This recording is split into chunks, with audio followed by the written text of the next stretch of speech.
Before we start, this episode contains raw, honest descriptions of mental health struggles, including anxiety, depression, insomnia, PTSD, and suicidal thoughts.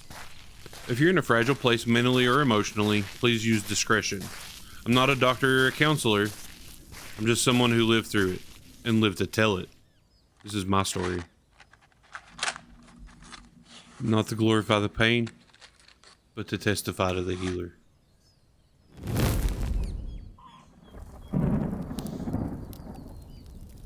I remember standing under those cheap ceiling tiles, watching the storm roll in through the glass doors. I felt like the sky was screaming what I couldn't say out loud.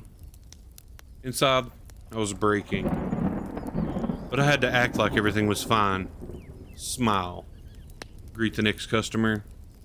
Sell the next phone. But my body, my soul, was stuck in survival mode. I was trapped. In my thoughts, in my body, in fear. That's what the pit is. You're not just low, you're stuck. Emotionally, spiritually, physically, stuck. There were days I couldn't breathe right. I'd be in the middle of a conversation and suddenly my chest would tighten. My vision would blur. My hands would go numb. But panic attacks became normal. I'd never felt that kind of fear before. It wasn't just the thunder. It was what it unleashed. The first crash jolted something in me that had been buried deep, hidden under layers of survival and silence. I wasn't just startled, I was split open. That thunder shook more than the walls. It shook me. Something ancient stirred. Something wounded. Something I'd tried to forget. It couldn't stay in the shadows anymore. It surfaced. It took over. And I knew in that instant, I wasn't okay. I was sitting in the back room with a coworker, but mentally, I was 1,000 miles away. Somewhere between memory and madness. The storm outside was nothing compared to the one inside. And from that moment on, I would never be the same.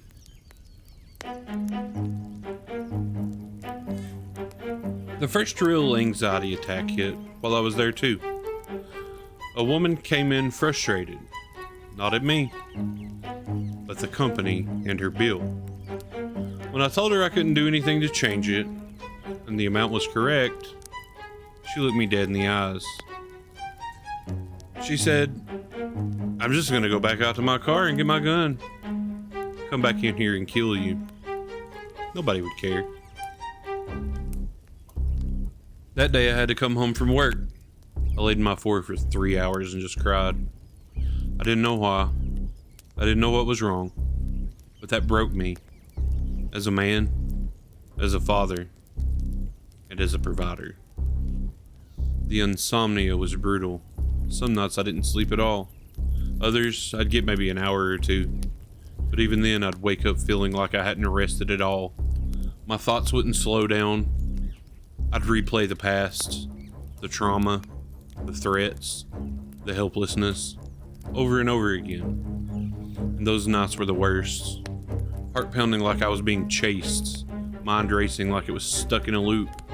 I'd lie there in the dark, sweating, shaking, praying, just to sleep. But sleep never came. Not real sleep. Just a kind of staring into the abyss until the morning arrived again. I saw things in my mind that weren't there anymore. Faces, blood, fear. The PTSD made silence dangerous.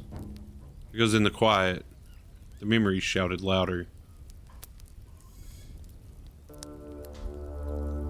Depression followed. Not just sadness. This was heavy. Like I was underwater. I didn't want to eat. I didn't want to talk. I didn't want to get out of bed. I stopped laughing. I stopped caring. I was in a fog that wouldn't lift. The first month that I was placed on unpaid leave, December of 2024, I was scratching at the walls of the pit. My body changed. I lost weight. My skin got pale. I isolated myself. Partly because I didn't want to explain. And partly because I didn't think anyone would understand anyway. At work, I kept getting sent home when I couldn't push through. I wasn't quitting, I was surviving. I was told to either act normal or leave. There was no middle ground, but I was still fighting.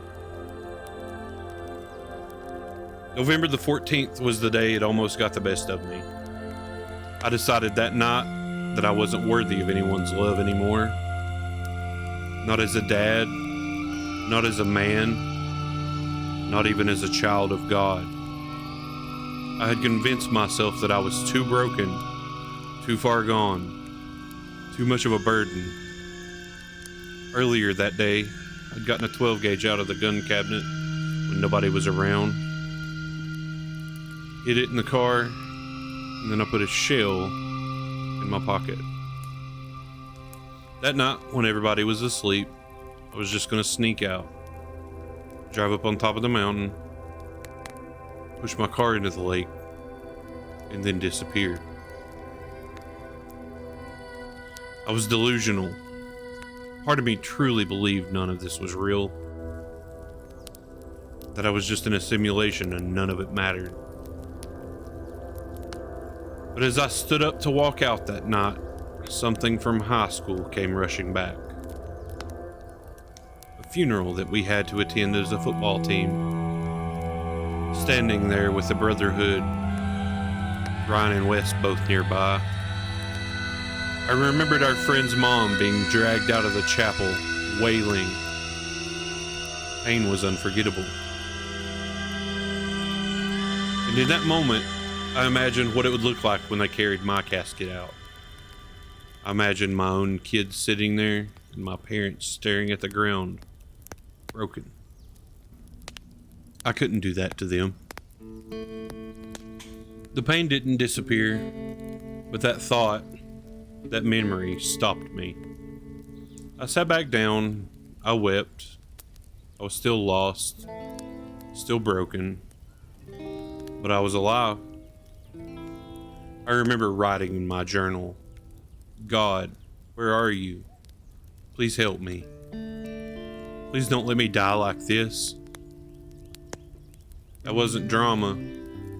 That was survival. That was a real cry from a real pit. People around me didn't get it. Some tried. Others disappeared. I think it scared them. Or maybe it was too messy for them to walk through it with me. Either way, I felt abandoned. Not just by people, but by God too.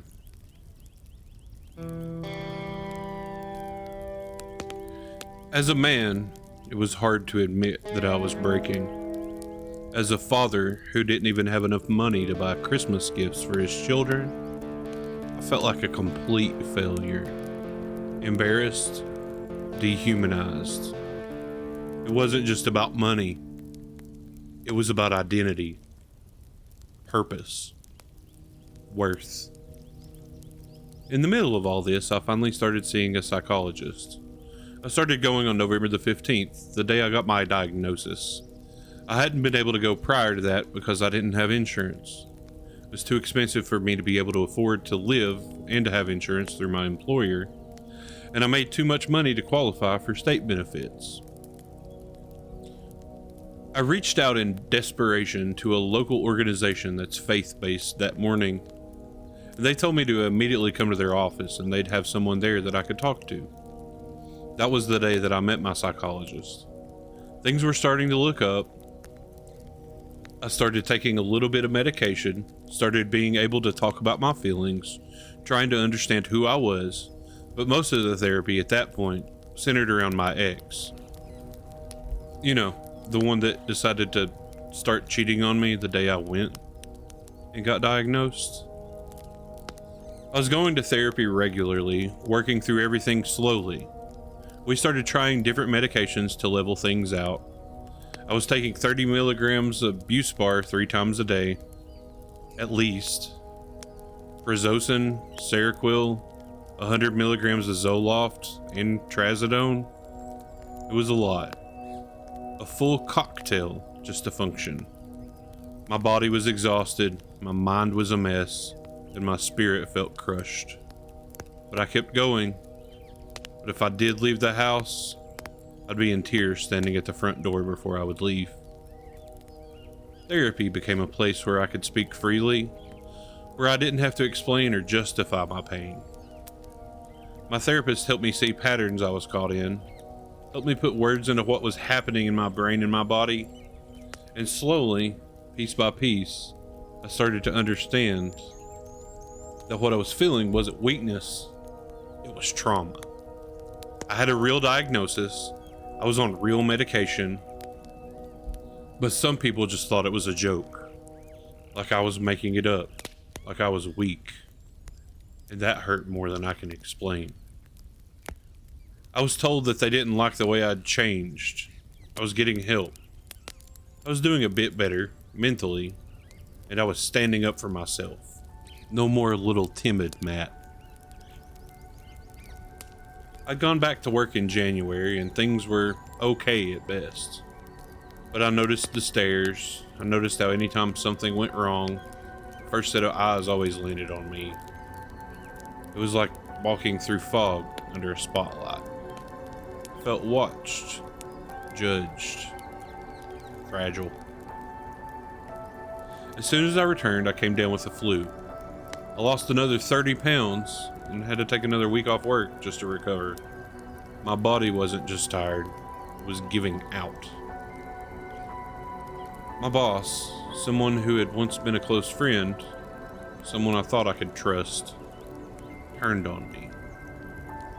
The moment the symptoms started creeping into my life, switched from support to attack. One day, in front of a store full of customers, I got asked, loud enough for everyone to hear, "Why do you let the noises bother you? You know where they come from." The customer at my desk at the time told me she didn't understand why I didn't just get up and quit. I was stunned. That wasn't a question, it was a weapon. My trauma wasn't a secret at that point. They all knew what I'd gone through. I'd been diagnosed with PTSD, I'd gone through the process, gotten the paperwork, reached out to HR for help, and heard nothing back.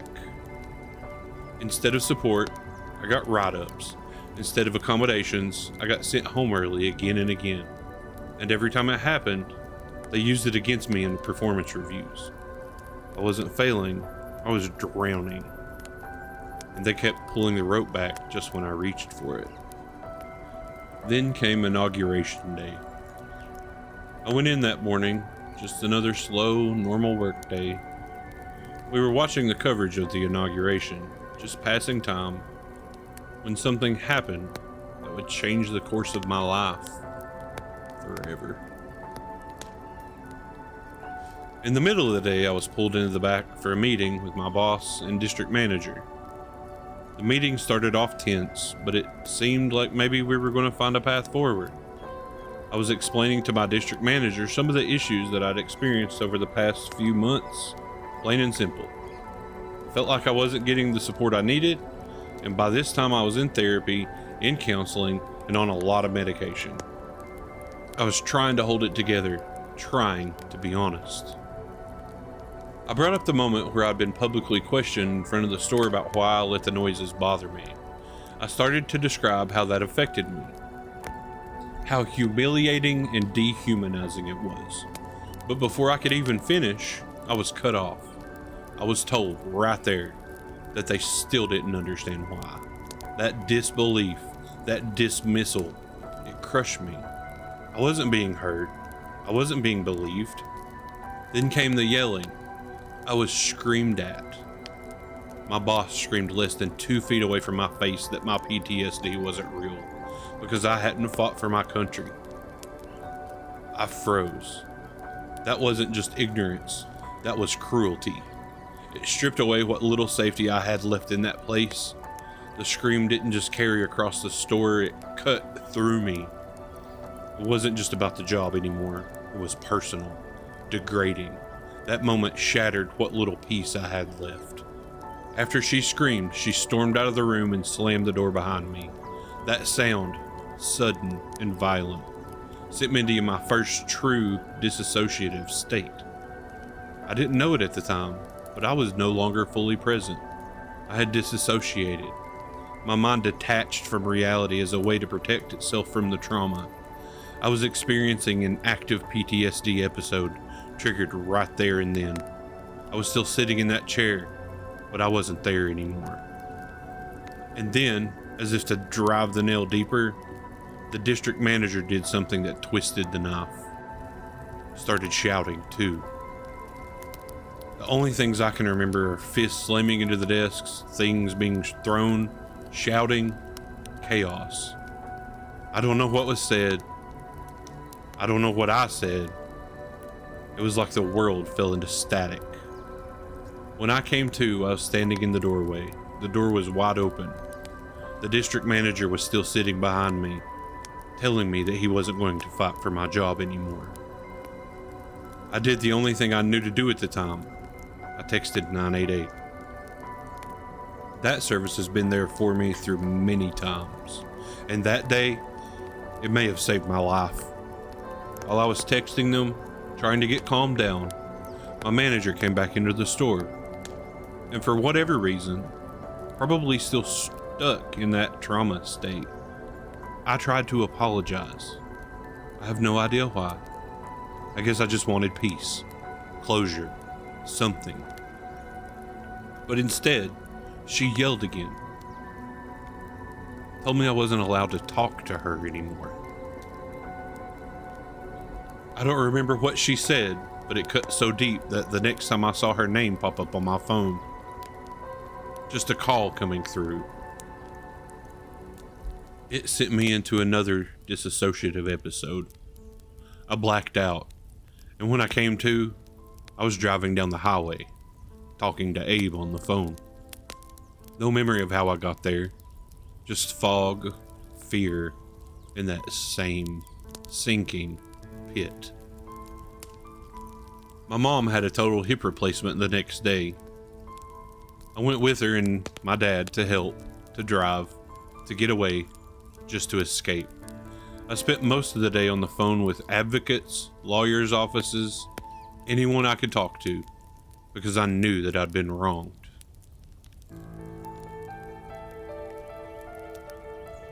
Are y'all finally ready for the good part? On January 25th, around 3 in the morning, I was scrolling through Facebook, lost in my thoughts, disconnected from everything, when I saw a post from a guy I knew named Mike. He shared a song I'd never heard,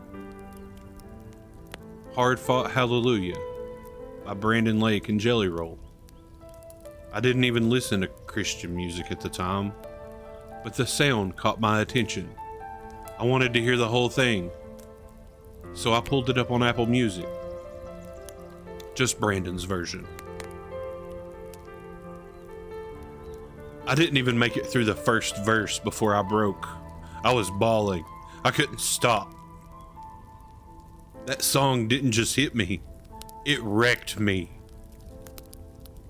And in that moment, I knew what to do. I got down and prayed. I turned everything over to Christ. I asked him to come back into my heart and to save me. I told him I was done running, and that I'd do whatever I had to do to live right and be faithful. Someone, I can't remember who, texted me a verse around that same time. Psalm 34:18. The Lord is near to the brokenhearted and saves the crushed in spirit. I didn't believe it yet, but it stayed with me. It was like God was throwing ropes into the pit from all directions. I wasn't healed yet. I hadn't even accepted my call into ministry. At that point, I didn't see how God could use someone like me. Someone this shattered. But I wasn't alone anymore either. Psalm 40, verse 2 says, He drew me up from the pit of destruction, out of the miry bog, and set my feet upon a rock, making my steps secure. If you're still in your pit, if you're surrounded by the storm, I need you to know this. God sees you. Even when you can't feel Him. Even when everyone else walks away. He is not done with you. You still might be in the valley, but there is a rock. And He's coming for you.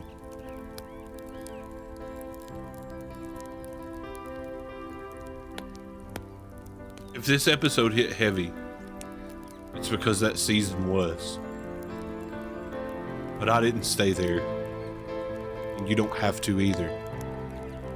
I was haunted, sleepless, hollowed out. Ashes were all that I had left. But God wasn't done. He did draw me up from the pit of destruction, out of that miry bog. And He set my feet upon a rock, and He made my steps secure. That's what He did for me.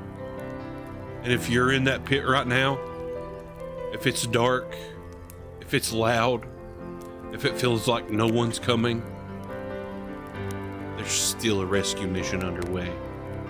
So hold on. Reach out. Let someone pray with you. Let this be your turning point.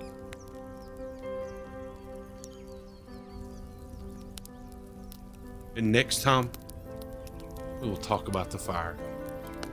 The moment everything shifted. When Jesus showed up in the silence and everything began to change. Until then, stay close to the flame.